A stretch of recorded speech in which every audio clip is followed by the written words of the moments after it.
When I was in high school, this old man came up to me and I got two words for you, young man, Ross, IRA. And it was like, he planted the seed in my mind about building wealth over time. It's the patience in the sprint, the film industry and the real estate. Nothing will happen for years and years and years. And then all of a sudden a fourplex pops up. The biggest opportunities are when. All right.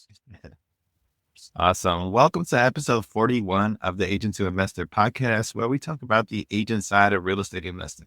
We'll be talking about the successes, the failures, and all in between. My name is Nico Garcia. I'm a local real estate investor and agent based out of Montgomery County, Maryland. And as always, I'm joined by my lovely co-host, Anna by Lake, Northern Virginia realtor and mostly out-of-state investor. And now Nico's going to introduce our guest and try to say his last name.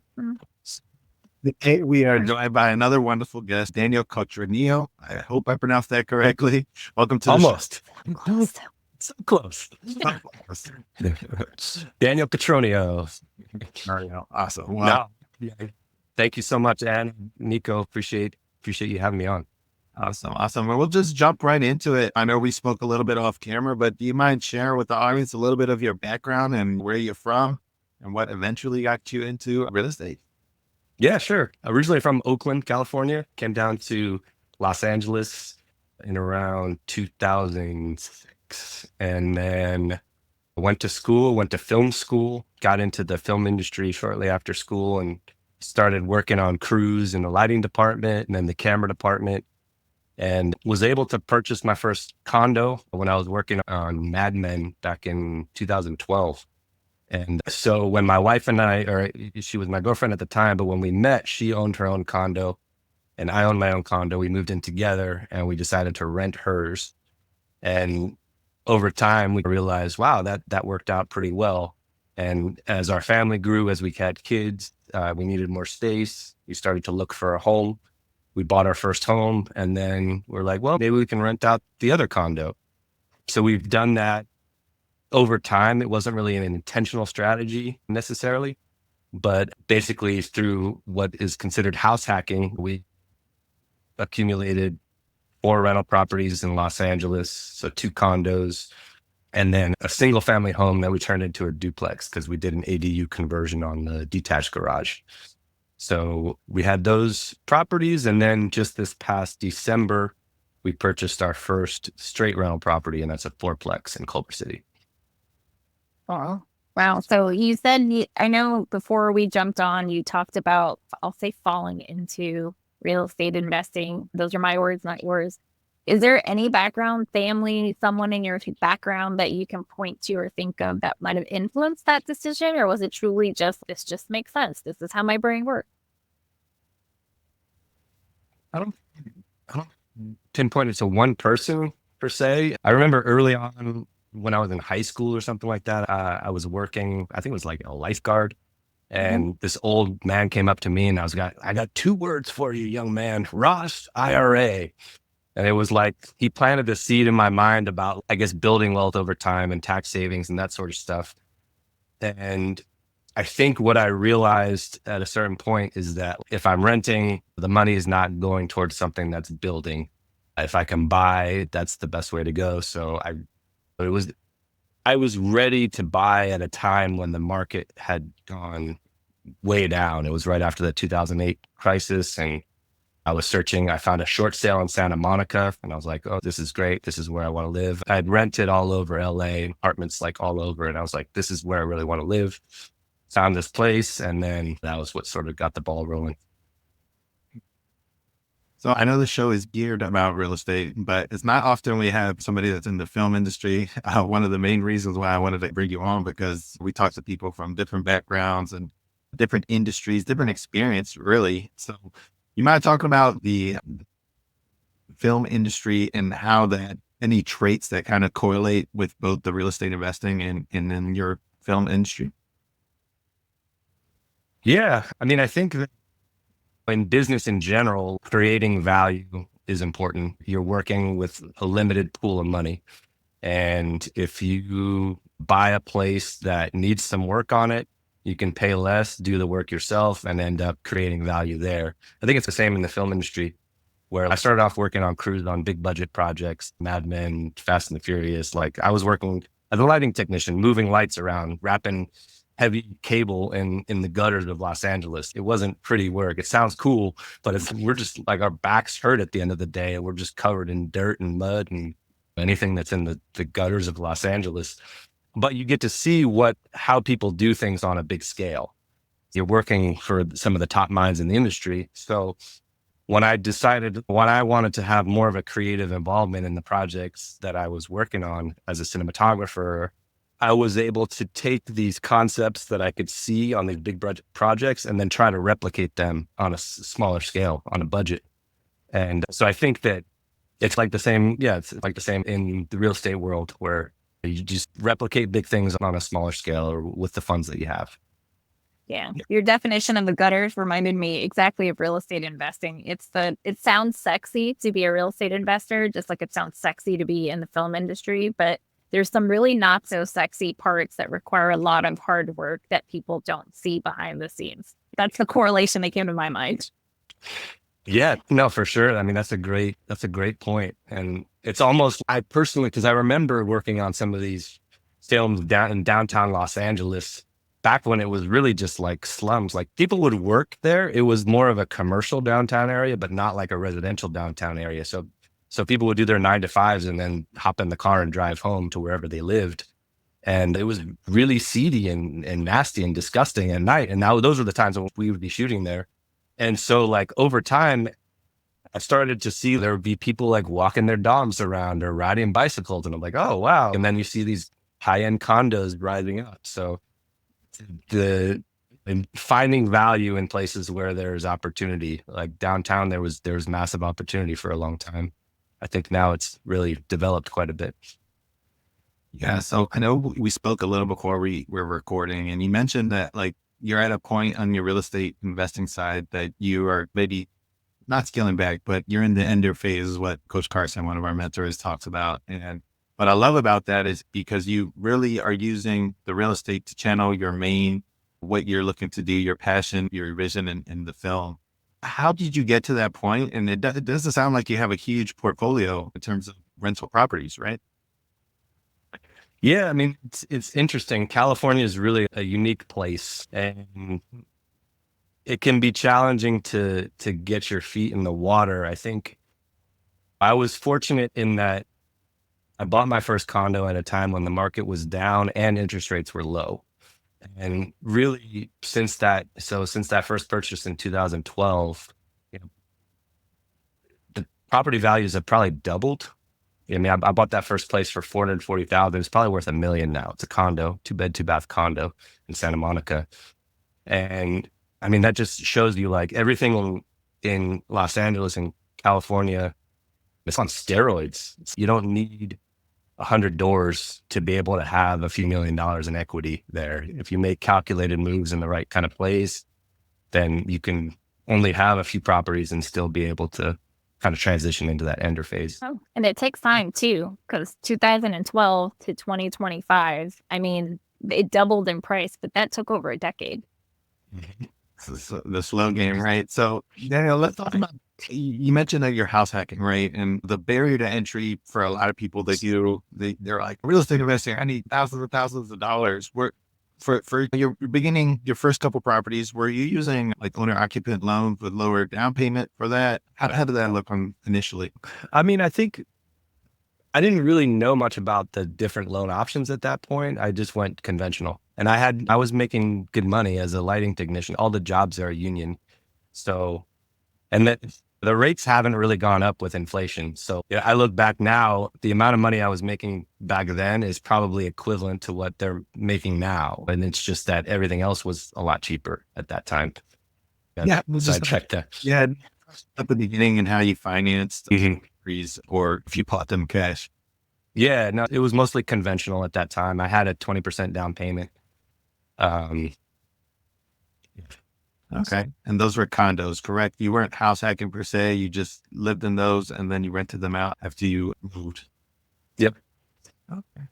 Awesome. And at that time, were you working with a real estate agent, or did you do all this on your own? No, I had an agent, and so it comes full circle because I found this agent because I was looking for value at that time. And this particular agent offers a percentage of his commission to his clients because he was not wanting to escort everybody to these open houses. Everything was available at the touch of your fingertips on the MLS or these sites. So he had the foresight to think about the future of commissions even back then in 2012. So I was like, this will help if I can get a percent back on this purchase price.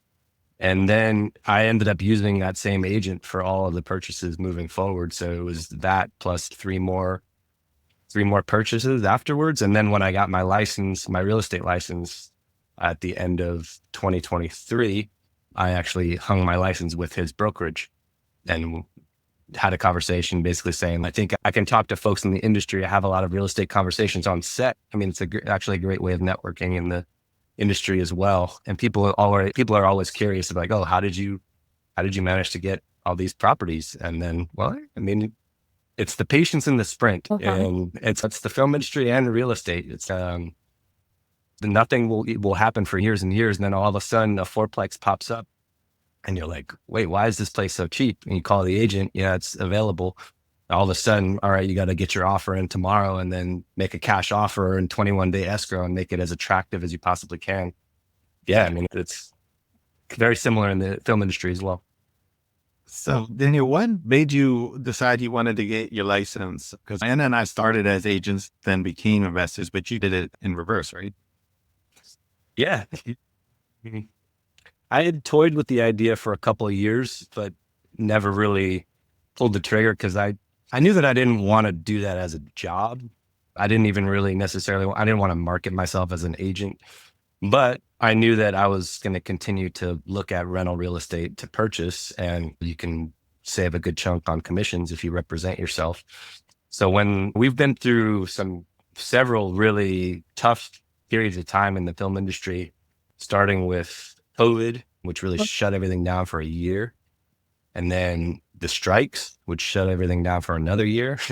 And then the fires, which was just last month. So, but the impetus for me getting my license came from the strikes, really, because I didn't have a lot of work. And I was like, well, I got this time. How quickly can I get my license? And then did the online courses, figured it out, and was able to get my license in about 3 months or so at the end of the year.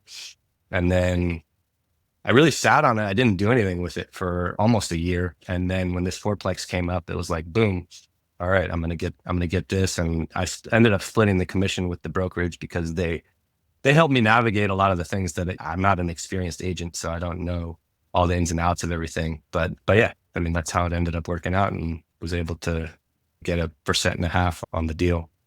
Nice. That's an interesting concept. So here's a thought if you don't already do it. So you said you have a lot of connections in the film industry that ask questions.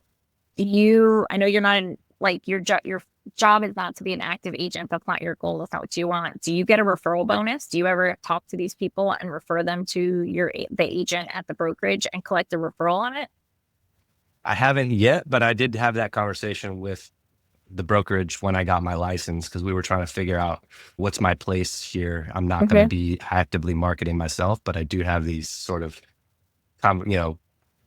conversations with folks. And that's what we had discussed, basically. It never got to the point where I even have made a referral yet. But again, it's the patience in the sprint. I think there's a world where maybe nothing happens for the next 2 years. And then all of a sudden I've got 3 people that are ready to make a purchase. And so I think the nice thing about a real estate, it's like a driver's license. It's just something you can always fall back on. You don't really have to necessarily be doing that 100% of your time. Before you became a real estate agent and you were using that gentleman who helped out with the commissions, which is a great tip, but was there any other attributes you were looking for in like an investor friendly agent for your investments?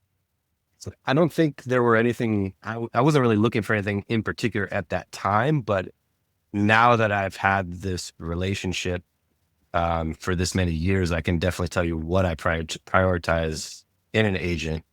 One being just responsiveness. The people that I work with, from the agent to the lender I've been through a lot of deals to this point. and know that I don't really want to work with anybody that's tied to a big bank, because they're going to be working banker's hours and shut down at 4:30 p.m. on a Friday. And if I want to get in touch with somebody over the weekend, like, you're SOL. So even if it means paying a little bit extra on your percentage or whatever it is, but it's gotten to the point now where the lenders that I work with, I'll get quotes from multiple places, but I'll just take the lowest quote, bring it to that lender, and they'll match or beat it. And then I'll have the best of both worlds. But yeah, responsiveness is huge. I think experience level is really important too, because there are so many ins and outs and intricacies within deals that come up that you only know by having done a bunch of them before. Like the home that I'm in right now, the only way we were able to get this is because we put an escalation clause on our offer. And not a lot of people know what escalation clauses are or even allow them, but we would have been completely outbid had we not put that clause on there. And now, we've been living here for 2 years. So I don't know if we've spoken about escalation clauses before. We may have really early, but for those who don't know, you mind sharing how that works and what that would do to make your offer more appealing? it's kind of like cheating. But basically, you put in, so I'll just use the example for this place. I think, yeah. I mean, we picked a number that we were comfortable with putting the offer at. And then we picked, let's say you're comfortable at 1 million, but you could probably afford up to 1.1. But you don't want to just make your offer at 1.1. You want to offer 1 million.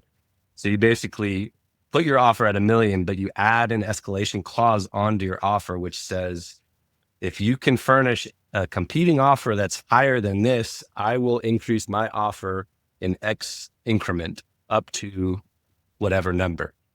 So for our deal, we put our offer in, a higher offer came in, but that kicked in our escalation clause. And then now we're just paying $5,000 more than the highest offer that they received. And it's a win, because they more than the highest offer, and we get the house. Yeah. The way to always be, I guess, first place up to a certain point, right? And I've heard great things. I've also heard essentially you're showing your card by putting the 1.1, so then they can just counter and just be like, yeah, we'll move forward. So it's like That's true. balance. Because I know when Anna and I started in real estate, we started like right around the same time during the pandemic, and we saw a whole lot of those around here. And they were great for some and not so great for others. But in your case, it sounds like it got you the home you wanted. Yeah, I mean, and you're also kind of suspicious that, is the offer that they're furnishing legit, or did they just manufacture this? Yeah. Well, I mean, in the state of Virginia, I can speak for Virginia. We actually, in the escalation clause, it says that they have to produce the offer that forced the escalation clause and provide a copy of it. So if you really wanted to do your due diligence, you probably could look up and see if this agent's really an agent. I will also say that whoever's listening to this, to check your state regulations, because it is state specific. There are states, like I think it's Texas. I don't know if that's changed, but I was in a conference once and people are like, what's an escalation clause? We're not allowed to use those. So it is very state specific. You have to make sure your state allows you to use those. 100%. 100%. So we're going to just shift gears into this most recent deal that you did, Daniel, because when we spoke in Charlotte, you were talking about a pretty interesting topic, and I don't think we've talked about it yet, where we've talked about cash for keys. So one, do you mind talking about this quadplex and how it even came about, and how'd you purchase it? Yep. So I was getting my car repaired, and I went across the street to a Denny's, and I had a friend who I was setting up an MLS search for, and he was like, hey, can you just change the parameters to include this zip code? So I was on there. And then, so I was like, oh, I'm on the MLS. I might as well just create a search for myself, because I know we've been like casually looking at fourplexes for some time around the area where we live, which is like near LAX. And I had talked to my wife a couple of days before, and she was like, why are you looking around here? Why don't you look in Culver City? Culver City is way more up and coming. I was like, there's no way we're going to be able to afford a fourplex in Culver City. So I just decided to put a search out there on the MLS that day. And I put a search that was like fourplex, Culver City, less than $2 million. And there was one place that popped up.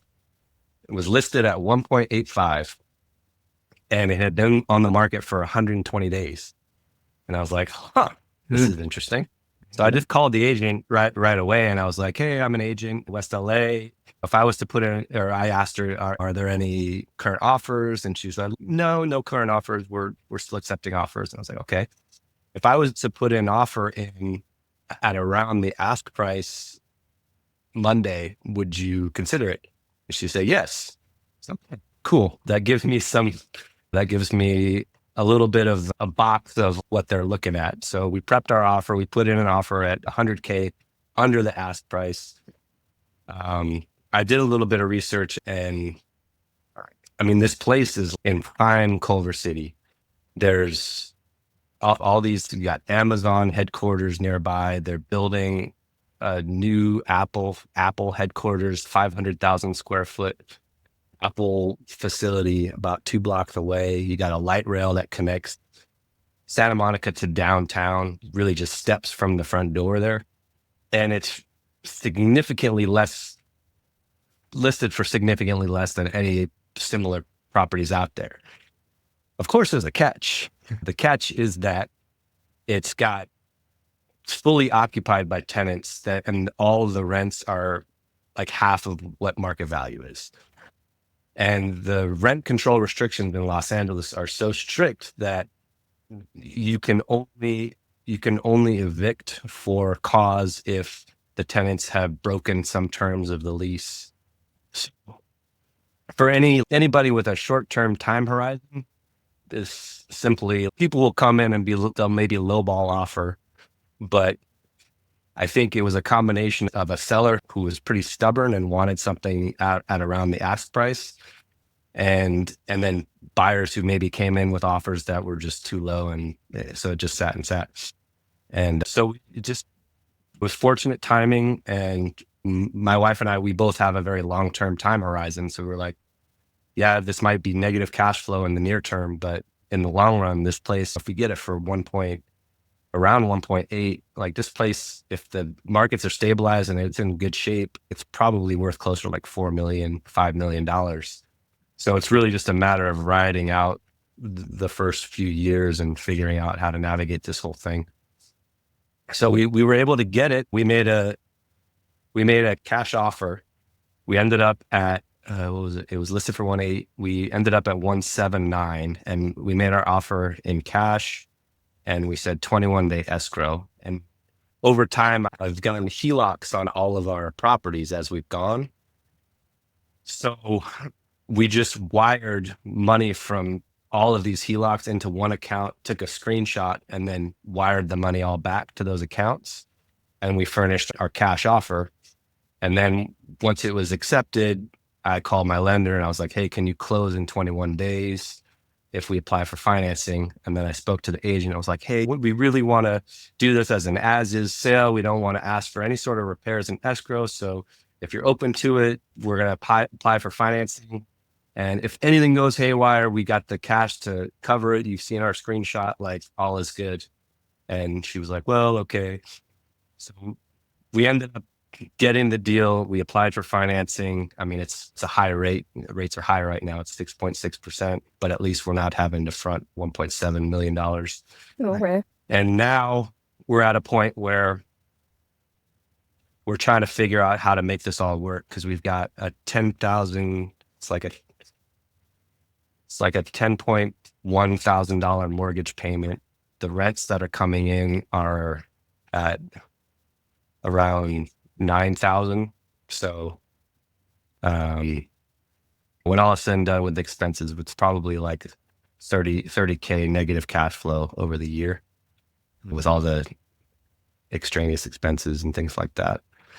But this is an appreciation play. You're looking at this as if you're investing in someday being able to up the rents or sell this property for twice or like over 2.5 times what you paid for it. Yep. And I know you've been on a hot seat or two talking exactly about this topic of how you mentioned California is a tenant friendly state, the same thing over here in Maryland. So you mind talking about that that cash for keys topic that you mentioned, and how would that work with these certain tenants? Yeah. So since you really can't keep people out, and you also don't want to just come in and completely disrupt people's lives too. I mean, these are people that have families, kids. One of our tenants, they were working out of a hair salon that burnt down in the fires. These are legit real situations, and so you got to be respectful of people's lives as well. So uh, that's the delicate balancing act of all this, and we want to come up with a solution that allows people the opportunity to stay there if it works and if they're interested, but also really give them a jump start if they do have plans to move out, or if they want to look at other opportunities.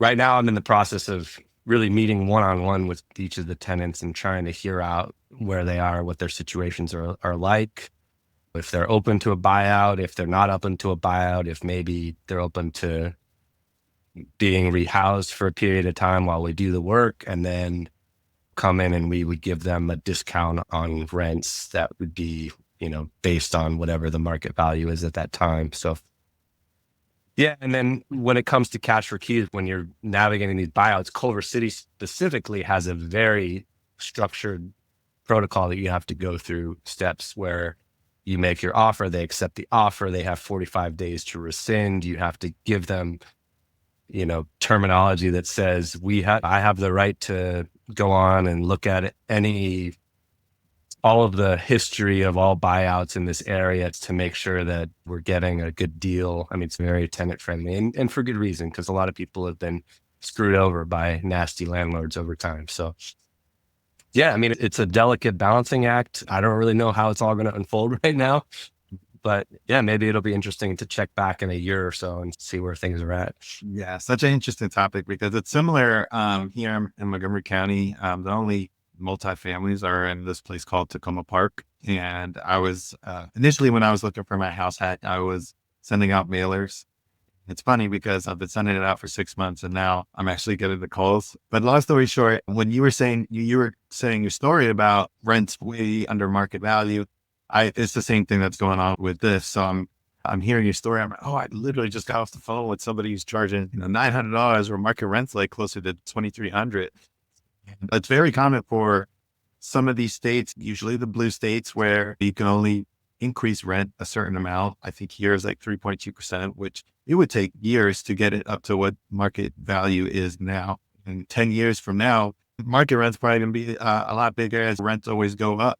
So this topic right here about like cash for keys is a way that you can really, these are people's lives. You want to make sure you're doing the right thing and taking care of them, but also it's an investment property. You bought it as an investment property. You want to make sure you're hopefully cash flowing in the years to come. And I know this is an appreciation play for you, but I know you're navigating it through now, and you were talking to Coach about a couple of different avenues you want to go. So I think it's great that you're doing it and you're learning as you go, because when you bought this property, I guess you probably knew how the rents were currently and what they were. Did you have a game plan, or were you just going through it as you're going along? Yeah, I mean, there was an initial game plan, and then everything evolves as you learn more too. So, I mean, you were mentioning there actually is a third avenue where, say, your tenants don't take the cash for keys offer. We have the same 3.2% annual increase here. But there is an exception that you can apply for in Culver City. And I'm not sure how it is in other places, but there might be something to look into as well, where you can, after you've collected rents for 12 months and you have a track record of this is what the rents we're collecting are. And then you furnish documents that say, we've spent $100,000 on this building, fixing the plumbing, fixing the electrical. We've lost X number of dollars. This is not sustainable. You can apply for an exception to the rent control increase to where and I think it's a case by case basis how much the increase is. But so that's our plan B. This is interesting. So one, you should always have a plan B. I'll say that when you're investing in real estate. But I've heard the saying, and it's kind of cliche, but there's always opportunity in regardless of the market that you're in. And I think you're a prime example of that. I know you bought a house that sat for a while because the rents are under what market should be in a very tenant-friendly place. And a lot of investors say, don't ever invest in tenant-friendly or stay away from tenant-friendly states.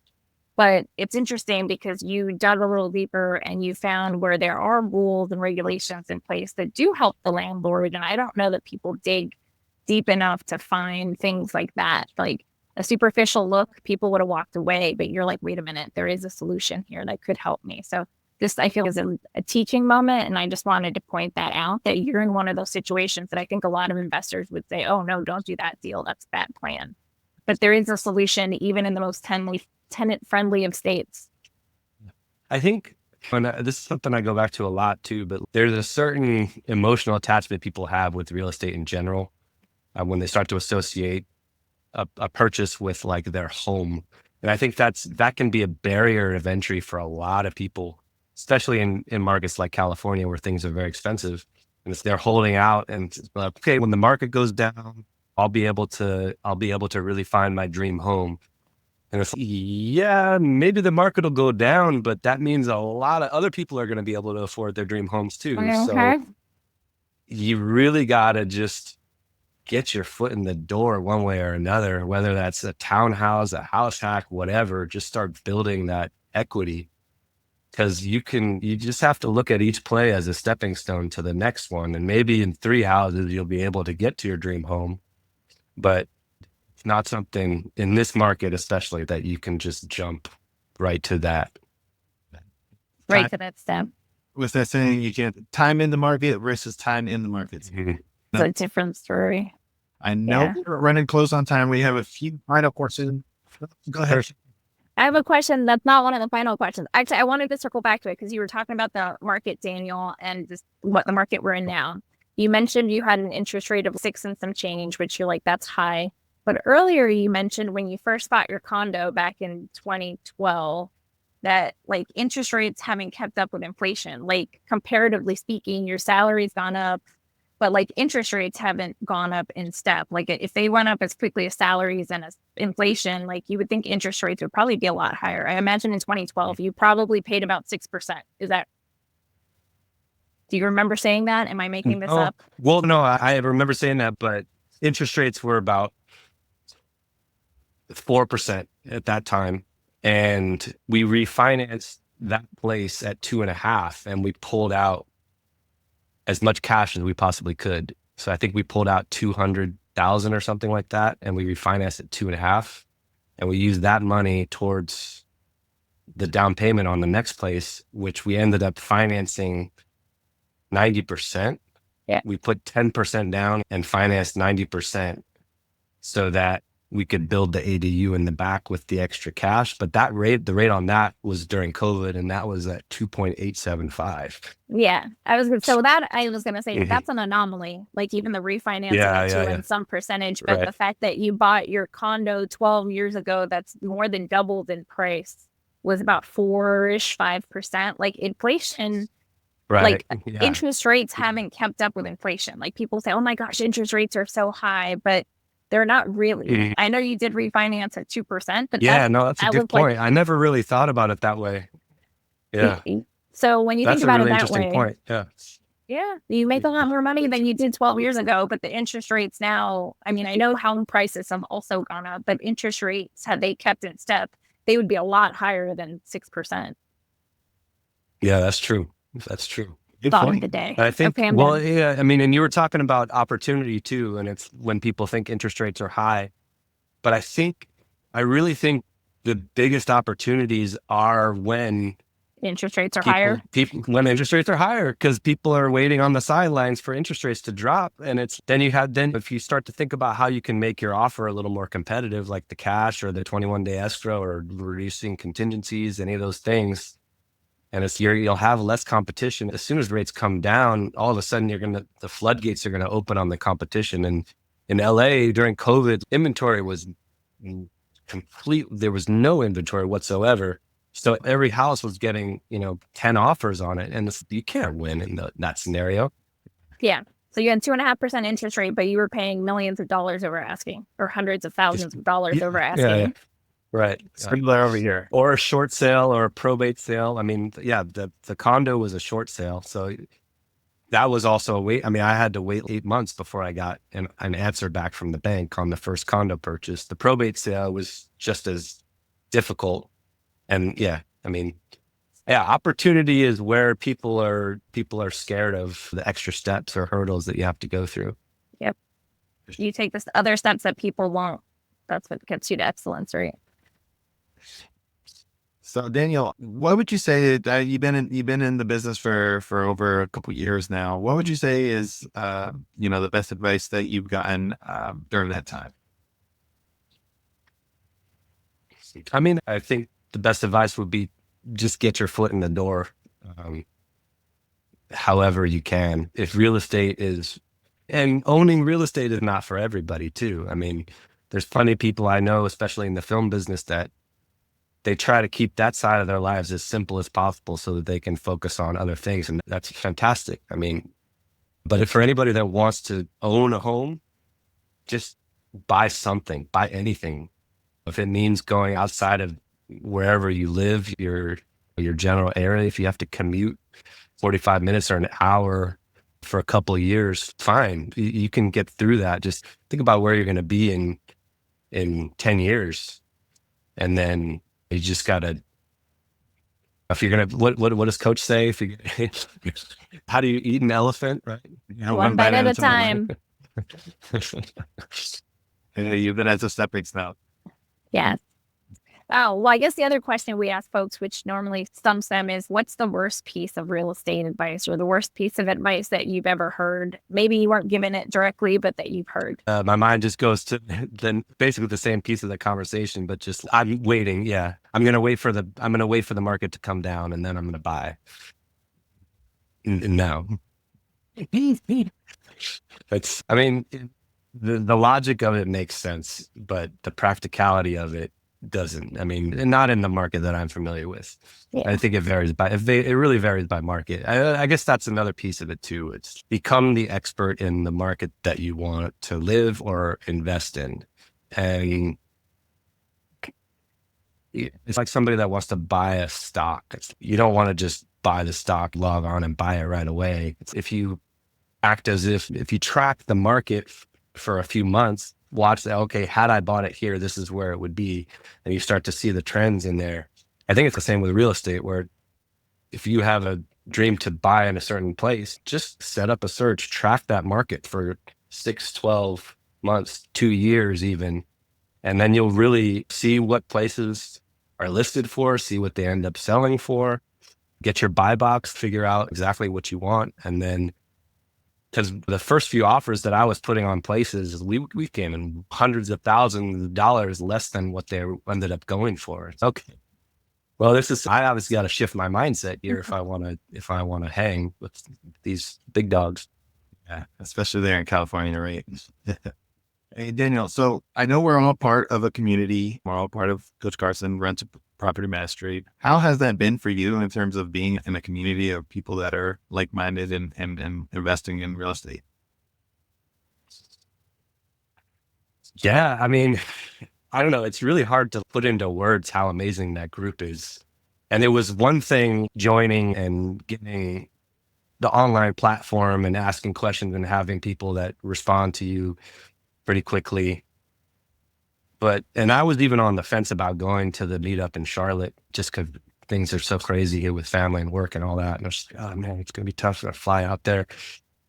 But once you got there and you start to get face to face with these people that you've been interacting with online, and you realize that everybody's got a similar mindset, but completely different strategies. And we're like, man, you are an expert in turning motels into 1 bed, 1 bath. That's an amazing strategy. Or elderly housing, like building premier elderly housing.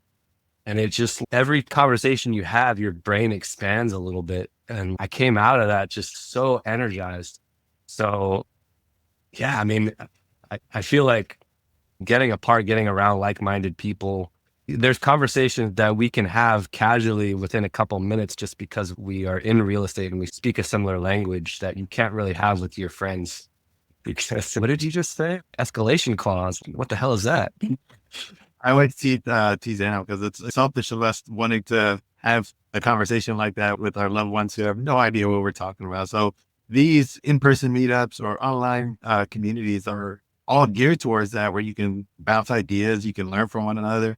I'm learning from you going through it right now. So I'll have to reach out to you in a couple months to see how that's going, because I might even do the same thing over here. Yeah. Yeah. It's really cool to me. But before we head off, I'd love to, if you can just share how people can reach out to you, Daniel, if they have any questions about real estate or the film industry. I know that's your main passion. Yeah. I mean, Instagram's probably the easiest way. It's just my name, Daniel Cotroneo. So that's spelled Cotroneo. I think it's on screen there too. I have a website that's also my name. So danielcotroneo.com. That's geared more towards the cinematography side. I'm in a transition period of my film career right now where I was doing cinematography for a while, which is pretty much, you work very closely with the director of a production. But anything that you see on screen is what my job was, which is composition, lighting, being the liaison between the crew and the director, really. But now I'm really shifting gears more into producing my own films, developing and writing, because we're at a point now where the film industry in Los Angeles is really in this downtrend. And I can see that the future of crew sizes are getting smaller, AI is penetrating. Productions are going international where they're following the tax rebates. So you got Canada is huge, the UK, I mean, even out of state, Georgia, some of these places. So I just don't think that a future as a crew member is a sustainable career path. But the people that have the ideas, have the scripts, those are going to be the ones that'll be able to weather these uncertainties. So that's what I'm trying to just accumulate as many ideas as possible right now and just hit the ground running, making some of them. Awesome. You know your market and you're pivoting. It's like Flexibility. You got to have multiple skill sets to survive in this world. Yeah. And we look forward to continuously watching and following your journey. And that's going to do it for another episode of the Agents Who Invested podcast. My name is Nico Garcia, N Garcia Official on all social platforms. And you can reach out to Anna at I'm Anna Bialik _realtor, mostly on Instagram, and then just Anna Bialik everywhere else. Yeah. Reach out to us if there's any other topics or if you have any feedback about Daniel. But thanks again, Daniel, for coming on. And we look forward to staying connected. Appreciate you guys. That's such a pleasure to talk. Thank you.